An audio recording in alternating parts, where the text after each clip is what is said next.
सुंदरता और अच्छाई रहती है जहाँ, सुंदरता और अच्छाई रहती है जहाँ, सारी दैवी शक्तियाँ किसी न किसी रूप में वहाँ अपना ठौर बनाती हैं। नाम भी अजीब होते हैं जिनके भी होते हैं, नाम भी अजीब होते हैं जिनके भी होते हैं, जैसे भी होते हैं कहते हैं नाम जिसका, जैसा लगभग काम और व्यवहार भी वैसा ही हो जाता है। ये धरा बेच देंगे, गगन बेच देंगे, ये फूलों की महफिल चमन बेच देंगे, कलम के सिपाही अगर सो गए तो वतन के सिपाही वतन बेच देंगे, वतन के सिपाही वतन बेच देंगे। तो नमस्कार दोस्तों, गुड्डू बाबा व्लॉग चैनल में आपका स्वागत है। आज हमारे साथ मौजूद हैं बलिया ज़िले के साहित्यकार एवं अध्यापक श्री जयप्रकाश तिवारी। तो आइए सर से एक छोटा सा परिचय जान लेते हैं और इनकी लेखनी कैसी है और क्या चीज़ पर ये लिखते हैं, इनसे हम जानते हैं। आइए बात करते हैं। सर, आपका हमारे चैनल पर स्वागत है। बहुत बहुत धन्यवाद तिवारी जी, क्योंकि इस चैनल के माध्यम से आप लोगों के सेवा में लगे हुए हैं, जन सहायता में लगे हुए हैं, उनकी समस्याओं को आप उजागर करने का कार्य करते हैं अपने चैनल के माध्यम से। तो सबसे पहले तो आप बधाई के पात्र हैं। मेरा बस छोटा सा परिचय है कि मैं जयप्रकाश तिवारी हूँ। मेरा घर पूर है, ग्राम पोस्ट पूर। मेरे पिताजी का नाम पंडित श्याम सुंदर तिवारी है और मैं जैन धर्म पर पीएचडी किया हुआ हूँ। मेरी रिसर्च पुस्तक है धर्म शर्माभ्युदय महाकाव्य, एक समीक्षात्मक अध्ययन, जिसमें 1555 श्लोक हैं और उस श्लोक का मैंने व्याख्या किया है, हिंदी में उसका रूपांतरण मैंने किया है और उसके साथ साथ कुछ कविताएं भी मैंने लिखी है और मैंने सेमिनार भी किया है। पीएचडी आप किए हैं जैन धर्म से, इसमें आपको कैसे इच्छा लगा कि जैन धर्म से आपको पीएचडी करना चाहिए? बिल्कुल सही प्रश्न है आपका, क्योंकि देखिए मैं हिंदू धर्म से संबंध रखता हूँ। हम लोगों का संप्रदाय हिंदू है, तो हिंदू धर्म में मेरी रुचि अवश्य ही है और उसके बारे में मैं जानता भी हूँ। आप भी जानते होंगे क्योंकि आप भी इसी धर्म से संबंध रखते हैं। उसके बाद मेरे मन में ये जिज्ञासा जगा कि जैन धर्म के बारे में भी मुझे जानना चाहिए, इसलिए मेरी रुचि जैन धर्म की ओर हुई और मैंने जैन धर्म पर ही रिसर्च किया। करीब 336 पृष्ठों का मैंने एक पुस्तक लिखा। तो ये लिखने का सिलसिला कब से चालू होगा? देखिए, ये लिखने का जो कार्य मेरा प्रारंभ हुआ वो करीब 2010 से हुआ। 2010 से मैंने लिखना प्रारंभ किया। सर, आप अध्यापक भी हैं? जी बिल्कुल। तो कहाँ कहाँ पढ़ाते हैं अभी? देखिए, सबसे पहले तो मैं सेल्फ फाइनेंस विद्यालय में ही, प्राइवेट विद्यालय से ही शिक्षा शुरू किया था। सबसे पहले एक पकड़ी गांव है मेरे गांव के बगल में ही, और वहां माँ भवानी आदर्श विद्यालय है, वहीं से मैंने शिक्षा कार्य प्रारंभ किया था। उसके बाद मैं कपिलदेव परमेश्वरी मेमोरियल महाविद्यालय रसण डिग्री कॉलेज में भी मैंने करीब 2 साल पढ़ाया। अब वर्तमान में मैं कोलंबस इंटरनेशनल स्कूल सिसवार नगरा में पढ़ा रहा हूं। वर्तमान में वहीं हिंदी का अध्यापक हूं। सर, ये आ जाता है कि सबसे पहला आप जो कविता लिखे थे वो कौन सा था? सबसे पहली कविता तो मेरी स्वच्छता पर आई थी, क्योंकि उस समय तत्कालीन प्रधानमंत्री श्री नरेंद्र मोदी जी प्रधानमंत्री बने और स्वच्छता पर उन्होंने बहुत बल दिया था, इसलिए मैंने सबसे पहले स्वच्छता पर ही कविता अपनी लिखी। मतलब कि 2014 के बाद से लिखना चालू किए? जी जी बिल्कुल बिल्कुल सही आपने तो कहा। जो पहला कविता लिखे थे उसका थोड़ा 1-2 लाइन सुना दीजिए। बिल्कुल बिल्कुल। मेरी यह कविता स्वच्छता पर है। सुंदरता और अच्छाई रहती है जहाँ, सुंदरता और अच्छाई रहती है जहाँ, सारी दैवी शक्तियाँ किसी न किसी रूप में वहाँ अपना ठौर बनाती हैं। यही स्वच्छता है, वही जमी का स्वर्ग है। क्योंकि देखिए, यदि स्वच्छता है तो यही हम लोगों के लिए स्वर्ग है, क्योंकि हम लोग स्वर्ग और नर्क को देखे नहीं हैं, तो यही हमारे लिए स्वर्ग है। 2 पंक्तियाँ और भी कहना चाहूँगा कि घर हो या कॉलेज, चट्टी हो या चौराहा, एक स्वर में स्वच्छ रखने की हुंकार भरनी होगी सभी को। निजी या सरकारी कोई संस्था हो, चेष्टा की जाती है स्वच्छता की, कुछ कागज़ों के हवाले भी स्वच्छता हो जाती है, बस जन जन को जागरूक करें। आज तक आपने कितना किताब लिखा है सर? देखिए, एक पुस्तक तो हम एक ही पुस्तक पर रिसर्च किए हुए हैं, उसके साथ कुछ पत्रिकाओं में मैंने लेख लिखे हैं, जैसे आर्यावर्त पत्रिका है, शोध कल्पतरु है और शोध प्रेरक है। इन पत्रिकाओं में मेरे 2-3 लेख निकले हुए हैं। 2 लेख तो मेरे अलंकार पर निकले हुए थे और एक धर्म शर्मा नामक जो राजा हुए हैं जैन धर्म के, जो तीर्थंकर हुए हैं, 15वें तीर्थंकर, उनके बारे में मैंने लिखा है, उनका व्यक्तित्व और कर्तृत्व कैसा रहा। जैसा कि आपने जैन धर्म पे पीएचडी किया है, तो जो अभी आप बता रहे थे कि लिखे हैं, उसमें का कुछ ऐसा भाग बताइए जिससे लोगों को मोटिवेशन हो सके। जी बिल्कुल बिल्कुल सही है आपका प्रश्न। देखिए, सबसे पहले तो मैं ये बताना चाहूँगा कि जितने तीर्थंकर हैं वो सभी किसी न किसी रूप में अपने आप को श्रेष्ठ माने हैं और लोगों के द्वारा भी वो श्रेष्ठ कहे जाएंगे। हमारे जो धर्म शर्मा नामक जो तीर्थंकर हुए हैं वो 15वें तीर्थंकर हुए हैं और एक ऐसे वीर हैं जिनकी तुलना देवताओं से किया जा सकता है, जिनके सामर्थ्य की तुलना हम देवी देवताओं से कर सकते। सर, ये जो आप किताब लिखे हैं, बिल्कुल, ये कब लिखे थे आप? ये देखिए 2010 से मैंने शुरू किया था। करीब तत्कालीन जो राज्यपाल 2016 में थे श्री राम नाईक जी, उनके द्वारा मुझे डिग्री भी दी गई थी रिसर्च की, संभवतः 1 फरवरी 2016 को। तो ये क्या चीज़ में, हिंदी में है कि संस्कृत? बिल्कुल, देखिए ये पुस्तक तो संस्कृत का ही रूपांतरण हिंदी में है। इसमें कई सर्गों में इसके कहानी को मैंने करीब 6 सर्गों में व्यक्त किया है। सबसे पहले तो कवि के कर्तृत्व और व्यक्तित्व का वर्णन किया है। उसके बाद इस पुस्तक में 21 सर्ग थे और 21 सर्गों की कथा को मैंने, उसकी व्याख्या को मैंने किया है। ना कविता लिखे हैं? हाँ जी, 3 से 4 कविताएं हैं मेरी। एक बाल दिवस पर भी कविता है। एक तो आपने सुना दिया है। बिल्कुल बिल्कुल। अभी 2-3 बाकी है जी, वो भी सुना दीजिए एक। बिल्कुल बिल्कुल।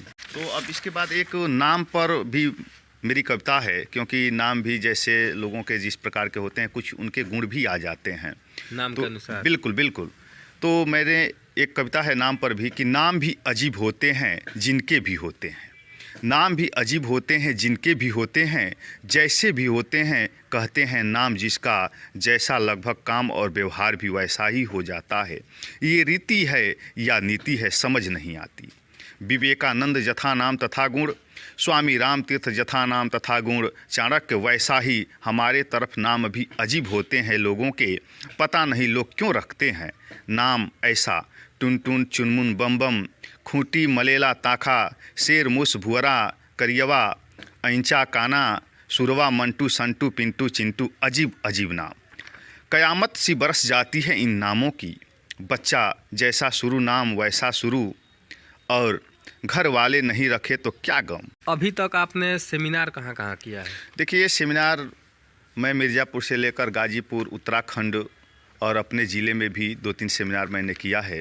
करीब 6 से 7 सेमिनार मैंने राष्ट्रीय और अंतर्राष्ट्रीय रूप पे किया है। तो सर, कहाँ तक आप सेमिनार किए हैं? देखिए, सेमिनार मैंने कई सेमिनार मैंने किया है। सबसे पहले तो 2016 में एक सेमिनार किया था मैंने गाजीपुर में, अर्वाचीन संस्कृत महाकाव्यों में राष्ट्रीय चेतना पर।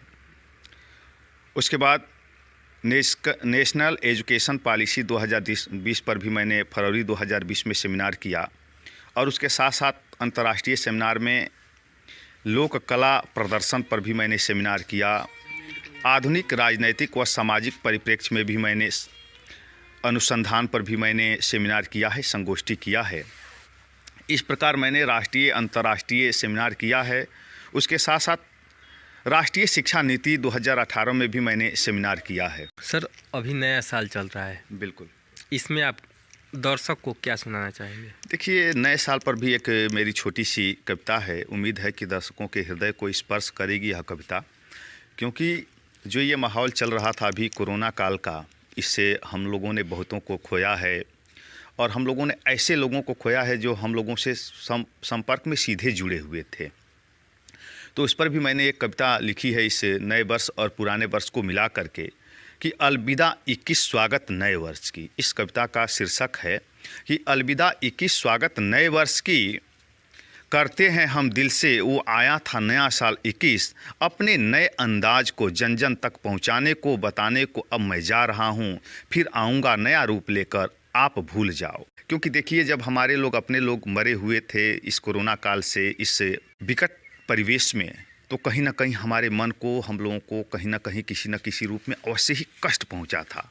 इसलिए मैंने कहा कि भाई कभी न कभी टीस पहुंचाई होगी। आप भूल जाओ बीते हुए उन तमाम पलों को जो हृदय विदारक भाव प्रकट किए, मन मलिन की समस्त भावनाओं को आहिस्ते आहिस्ते जाना है नए वर्ष में।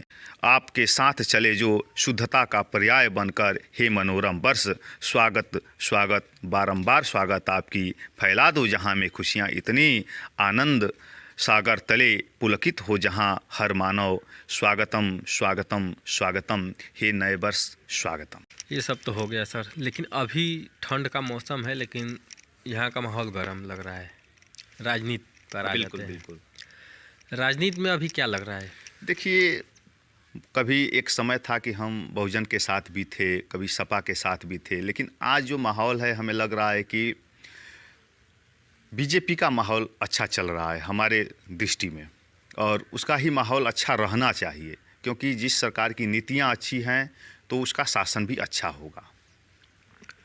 पिछली सरकार में आप क्या कमी देख रहे हैं? देखिए, पिछली सरकार में बहुत ज़्यादा कमियां नहीं रही हैं, लेकिन सबसे बड़ी बात है कि आत्मविश्वास की कहीं ना कहीं कमी देखने को हमें मिला कि उस सरकार में मुख्यमंत्री कई हो गए। शायद एक अखिलेश जी होते तो व्यवस्थाएं बहुत अच्छी तरह से चलाए होते, लेकिन उनके साथ कई मुख्यमंत्री हो गए, जिसके कारण उनके कार्य को सही तरीके से नहीं चलाया जा सका। देखिए, आप भी एक ब्राह्मण हैं और ऐसा समाजवादी पार्टी या और भी अन्य नेताओं के द्वारा कहा जा रहा है कि ब्राह्मण अभी नाराज हैं बीजेपी से। क्या आपको लग रहा है? नहीं, ऐसा नहीं है, हमें नहीं लग रहा है। और कभी भी किसी भी वर्ग का वोट जो है 100% या 100% किसी एक पार्टी को नहीं मिल सकता, ये मैं विश्वास करता हूँ। और अभी वही है, ब्राह्मण ज़्यादातर हमें लगता है बीजेपी की ओर ही सपोर्ट करेंगे। कुछ ब्राह्मण सपा की ओर भी रहेंगे, तो कुछ बहुजन की ओर भी रहेंगे, तो कांग्रेस के साथ भी कुछ रह सकते हैं, लेकिन उनका परसेंटेज बहुत कम होगा। इस पर आप अपने कलम के माध्यम से जो लिखे हुए हैं कुछ सुना दीजिए। जी बिल्कुल। देखिए, पुराने जो देश के सेवक थे और आज के जो देश के सेवक हैं उनमें बहुत फ़र्क है। एक किसी शायर ने कहा है कि ये धरा बेच देंगे, गगन बेच देंगे, ये फूलों की महफिल चमन बेच देंगे, कलम के सिपाही अगर सो गए तो वतन के सिपाही वतन बेच देंगे, वतन के सिपाही वतन बेच देंगे। आज के जो ये सिपाही हैं जो देश की रक्षा में लगे हुए हैं, यदि उनको मौका मिल जाए, मीडिया न रहे, लेखक न रहें, तो इस समाज को ही बेच डालेंगे, ये देश को ही बेच डालेंगे, हमें ऐसा लगता है। लेकिन अभी जो पार्टी चल रही है बीजेपी, अच्छी पार्टी है, क्योंकि करप्शन बहुत कम है, भ्रष्टाचार नहीं है, ये जो दंगे फसाद हो रहे हैं वो दंगे नहीं हैं, ये देखने को मिल रहा है। अभी आप बता रहे थे कि आर्यावर्त पर किताब लिखे हैं।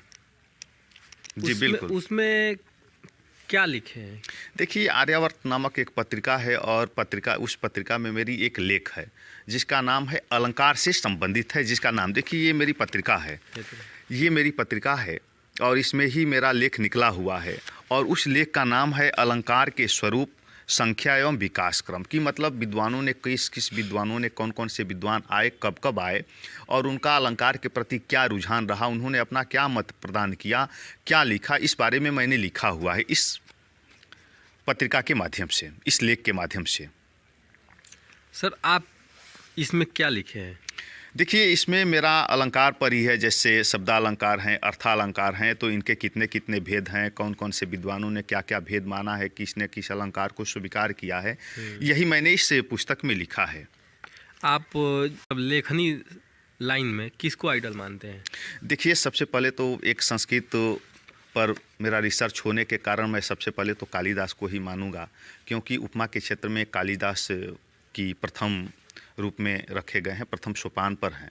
एक उक्ति है कि उपमा कालिदासस्य भारे अर्थ गौरवम, तो उपमा के क्षेत्र में सबसे पहले कालिदास को ही मैं अपना श्रेष्ठ मानता हूँ, मैं अपना आदर्श मानता हूँ। कालिदास का कोई एक दोहा बताएंगे? जी बिल्कुल। वाकार्थो संपूर्तो वाकार्थो प्रतिपद्यते जगतो पितरो वंदे पार्वती परमेश्वरौ। इसका ये सबसे पहले रघुवंश महाकाव्य में उन्होंने इसका वर्णन किया है कि भाई एकमात्र ऐसे कवि हैं संस्कृत के कालिदास और हिंदी के गोस्वामी तुलसीदास, जिन्होंने एक श्लोक के माध्यम से, एक दोहे के माध्यम से दो देवताओं का वर्णन किया है, नांदी पाठ किया है। तो सबसे पहले इस नांदी पाठ के द्वारा कालिदास जी ने पार्वती और भगवान शिव का आराधना किया है इस श्लोक के माध्यम से। इस नांदी पाठ के माध्यम से।